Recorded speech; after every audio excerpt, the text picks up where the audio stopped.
être restauré.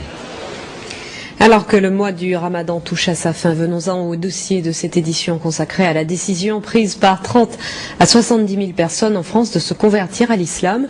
Ce sont essentiellement des femmes qui font ce choix. Pour quelles raisons? C'est ce que Pierre Nicolas et Jean-Michel Mier ont demandé à 2 d'entre elles. Écoutons leur témoignage.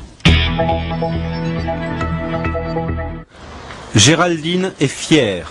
Fière d'être bretonne, fière d'être française et fière d'être musulmane. Aujourd'hui, quand elle se promène avec ses enfants dans cette cité de l'Essonne, c'est la mosquée qui l'attire, plus l'église. Avant, lors des journées mondiales de la jeunesse, elle lançait des hurrahs au pape, la croix au cou. Pied de nez au Vatican, c'est le 15 août dernier, jour de l'Assomption, qu'elle a finalement choisi d'embrasser l'islam. Elle n'a eu qu'une phrase à prononcer. La ilaha illallah wa Muhammad Rasoul Allah. Excusez-moi pour l'arabe, encore un peu de mal. Il n'y a qu'un seul Dieu et Muhammad est son prophète. Son sens de l'orientation, elle en rigole, est aussi approximatif que son arabe, mais elle s'applique. Et là je suis évidemment inversée.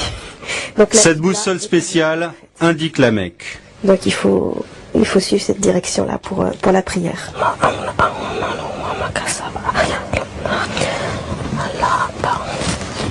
Depuis qu'elle porte le voile, sa fille trouve que maman ressemble à une africaine, mais Géraldine se sent mieux dans sa peau. Avant ma conversion, il me prenait plus pour une femme française facile, etc. On va dire vraiment quelqu'un qu'on va draguer et c'est tout.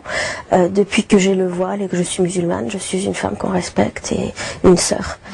Géraldine l'avoue, elle a besoin de règles et l'islam lui en donne. Par exemple, elle ne touche plus aux bouteilles sur son frigo. Un regret ?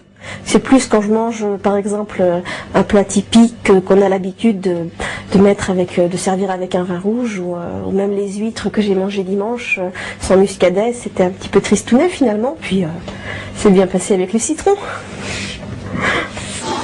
La conversion de Valérie est plus ancienne. Élève brillante, doctorante, elle a franchi le pas il y a 2 ans.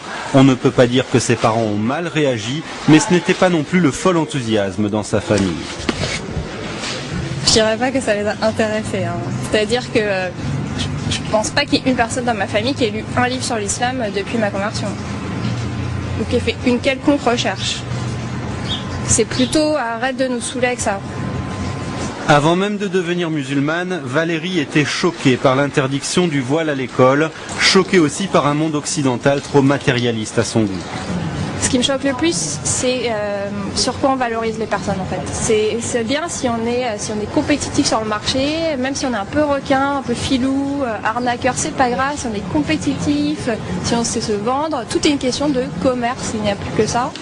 Quand l'occasion se présentera, Valérie épousera un musulman. Le Coran, de toute façon, ne lui laisse guère le choix.